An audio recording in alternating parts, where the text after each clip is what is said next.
Is China's military truly invincible? Well, we are often told it is. Dramatic headlines and social feeds scream its rise.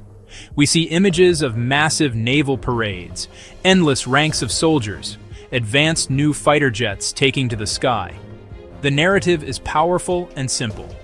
China is building ships, planes, missiles at a pace the world has never seen. This, we are told, makes it unbeatable. But warfare is a complex, brutal human endeavor.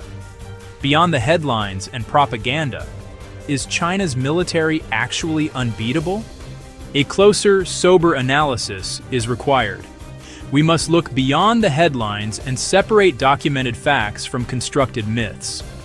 The perception of overwhelming strength has strategic value.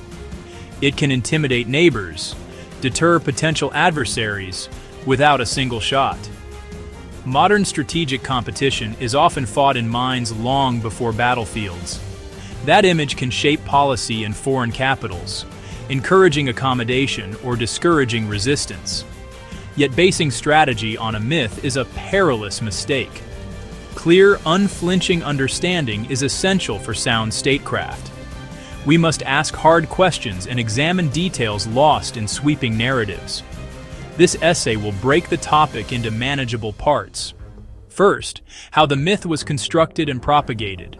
State-directed messaging, amplified media narratives. China's state-controlled media outlets consistently broadcast a message of overwhelming strength. Global Times, Xinhua. They showcase gleaming new aircraft carriers. They feature dramatic hypersonic missile test videos. They run stories saying the PLA can win any conflict. These messages aren't only domestic, they're translated and pushed across global social platforms. The goal: create a sense of inevitability about China's military dominance. Modern digital media amplifies the campaign. Headlines like these are designed to attract clicks and shares. Short, decontextualized clips go viral, reinforcing a simple narrative of unstoppable power. Beyond the myth, China's military power rests on several real and formidable pillars of strength. The first and most foundational of these is its sheer scale and industrial capacity. The People's Liberation Army is the largest active-duty military in the world by personnel, providing an enormous manpower pool. More critically, China possesses the world's largest shipbuilding industry by a significant margin. Chinese shipyards are capable of producing a vast number of naval vessels, destroyers, frigates, amphibious ships, Coast Guard cutters, at a rate that no other nation can currently match. This industrial might means China can not only expand its fleet rapidly, but also replace combat losses at a pace difficult for any adversary to sustain in a prolonged conflict. The second pillar is China's investment in key asymmetric technologies, designed to counter traditional U.S. military advantages. At the forefront is its massive and diverse missile arsenal, ballistic and cruise missiles, including systems designed to target large naval vessels like aircraft carriers from over 1,000 miles away. These are known as anti-ship ballistic missiles, ASBMs, DF-21D, DF-26, ranges of Chinese anti-ship ballistic and cruise missiles. Furthermore, China has made significant strides in hypersonic glide vehicles, which travel at extreme speeds and can maneuver unpredictably, making them exceptionally difficult to intercept. This missile-centric strategy is the backbone of its military posture. A third major strength lies in the PLA's development of a sophisticated systems destruction warfare doctrine. This approach focuses on blinding and deafening an adversary by targeting their command, control, communications, computers, intelligence, surveillance, reconnaissance, C4ISR, networks. China has invested heavily in electronic warfare to jam radar and communications, cyber warfare units to disrupt networks and disable critical infrastructure, and a growing constellation of military satellites for its own targeting and communications. The goal is to cripple an opponent's ability to see the battlefield and coordinate their forces, creating chaos and paralysis that the PLA can then exploit with its conventional forces. These strengths combine to create a potent strategy known as anti-access area denial, A2AD. The core purpose of A2AD is to make it prohibitively risky and costly for an adversary's military forces, particularly naval forces and air forces, to operate within a certain radius of the Chinese mainland. By holding ships and bases at risk with long-range missiles and disrupting information networks with electronic and cyber attacks, China aims to deter or defeat intervention in a regional crisis, such as one over Taiwan or in the South China Sea. This strategy leverages China's industrial and technological strengths to create a formidable defensive bastion, making it a powerful regional military actor that cannot be taken lightly. Consider China's hypersonic weapons program. The tech is advanced and a real threat, but portrayals often slip into myth. Reports call them unstoppable game changers. This narrative omits technical challenges, guidance, accuracy, reliability. It also downplays countermeasures and new defensive strategies. In reality, it's a significant but not magical addition to a complex military ecosystem. The myth beats the complicated reality in appeal and serves cognitive warfare and strategic messaging purposes. One of China's most significant, yet often underappreciated military strengths is its geography.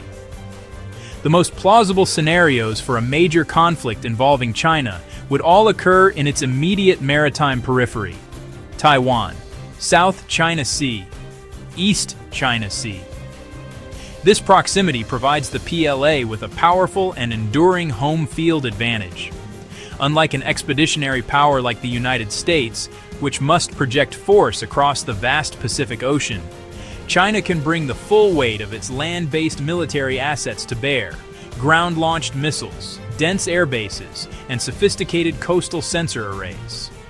Missiles from mobile launchers are harder to find and easier to reload. Land-based fighter jets can fly more frequent sorties with heavier payloads, reducing reliance on vulnerable tankers. Overlapping radar and electronic surveillance systems give the PLA a clearer, more detailed picture of the near seas battle space, a critical combat multiplier. Short distances in a regional conflict strain an adversary's logistics. An intervening force operates at the end of long, vulnerable lines. Every fuel and ammo ship becomes a target for submarines and missiles. In contrast, the PLA's supply lines are short, internal, and protected by mainland defensive systems. China has actively worked to change the geography.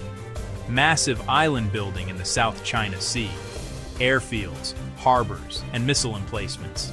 These man-made outposts function as unsinkable forward bases, extending sensors and weapons hundreds of miles, transforming international waters into a militarized zone with persistent presence and advantage. This deliberate shaping of the physical environment is a core component of its long-term military strategy, a central part of how Beijing thinks about deterrence and power projection. Despite its impressive modernization, the PLA suffers from significant limitations often obscured by new hardware. The most critical is a profound lack of modern combat experience. The PLA has not fought a large-scale war in over 4 decades, since its brief and costly conflict with Vietnam in 1979. Nearly every soldier, officer, and general is untested against a capable opponent. Training, no matter how realistic, cannot fully replicate the chaos, fear, and friction of real war. Experience teaches command, coordination, and resilience the PLA has not yet earned. A second limitation is still developing joint operations. Modern warfare requires seamless coordination between Army, Navy, Air Force, Rocket Force, and Strategic Support Force. While China has reformed its command structure to promote jointness, putting reforms into practice is monumental, with complex, sometimes rigid chains that can slow decisions. Integrating sensors and communications, deconflicting air and sea space, and coordinating fires across services in fast-moving battles is exceptionally difficult. Analysts point to enduring service rivalry and stovepipe thinking as obstacles to true operational integration. Third, China faces a significant disadvantage in its alliance network. The United States maintains robust, treaty-bound allies: Japan, South Korea, the Philippines, and Australia, enabling bases, intelligence sharing, and interoperability. In conflict, this becomes a multi-front challenge from a coalition of capable militaries. In stark contrast, China has no formal military allies. Partnerships with Russia and Pakistan lack the depth, integration, and mutual defense commitments of the U.S. alliance system, leaving Beijing largely on its own. One of the most glaring weaknesses is anti-submarine warfare. The U.S. and allies field some of the world's quietest, most lethal submarines. Detecting and neutralizing them remains a PLA Navy vulnerability. Additionally, China depends on foreign suppliers for certain critical components: advanced semiconductor chips and high-performance jet engines. In a prolonged conflict, disrupted supply chains could become crippling choke points. Well, these are real constraints that matter in war. Wars are not won by weapons alone.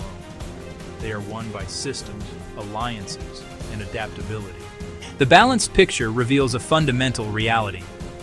The PLA is a dominant regional power, but not yet a global one. Near its shores, under its missile and air umbrella, China can bring overwhelming force to bear and make intervention extraordinarily costly. However, beyond the first island chain, PLA power diminishes rapidly. Limited overseas bases, expeditionary logistics, and a still developing blue water navy. Even with carriers and an outpost in Djibouti, China remains decades behind the US in projecting and sustaining global force. China can challenge US primacy in East Asia, but not yet in the Indian Ocean, the Persian Gulf, or the Atlantic. Any conflict in East Asia would have catastrophic economic consequences. The South China Sea and Taiwan Strait are vital arteries carrying trillions in trade. War here would disrupt routes instantly, sending shockwaves through the global economy, potentially a worldwide depression, and even victory would come at unbearable cost. The most pressing danger is not global conquest, but a regional war born of miscalculation, Beijing overestimating its capabilities, or Washington underestimating China's regional strength. The strategic challenge is to deter aggression without provoking a fight, to maintain peace in the world's most critical economic and military theater.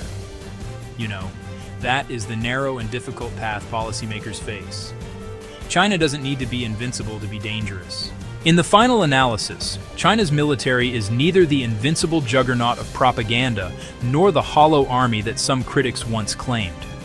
It is a formidable, rapidly modernizing force with profound strengths and significant persistent weaknesses. Its power is concentrated and immense within its own region.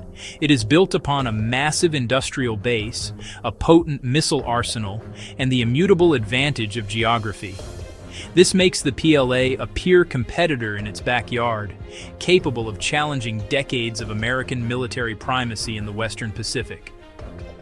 Any nation contemplating conflict near China's shores must contend with this sobering reality and the immense risks involved. Simultaneously, we must not be blinded by its strengths. The PLA is hobbled by a lack of combat experience, challenges in joint force coordination, a stark alliance deficit, and lingering technological vulnerabilities. These are not trivial concerns. They often determine victory and defeat. Power on paper does not always translate to performance on the battlefield. The myth of invincibility is a powerful tool of psychological warfare, but it is a dangerous foundation for real-world strategy. Military power is a complex equation, not a simple sum of weapons, an interplay of technology, industrial capacity, geography, alliances, human experience, and national will. China has mastered some parts of this equation, but still struggles with others. It is a rising military power whose trajectory will shape global security. Stability depends on clear, balanced understanding, avoiding alarmism and dismissiveness. Prudent policy must be based on facts, not fear. History shows seemingly weaker powers can prevail through smarter strategy, superior resilience, and stronger partnerships. China's military is powerful, modern, and rapidly evolving, but invincibility is a myth. The real danger lies not in overestimating China, but in misunderstanding it. In the next global conflict, will power be decided by strength or by strategy?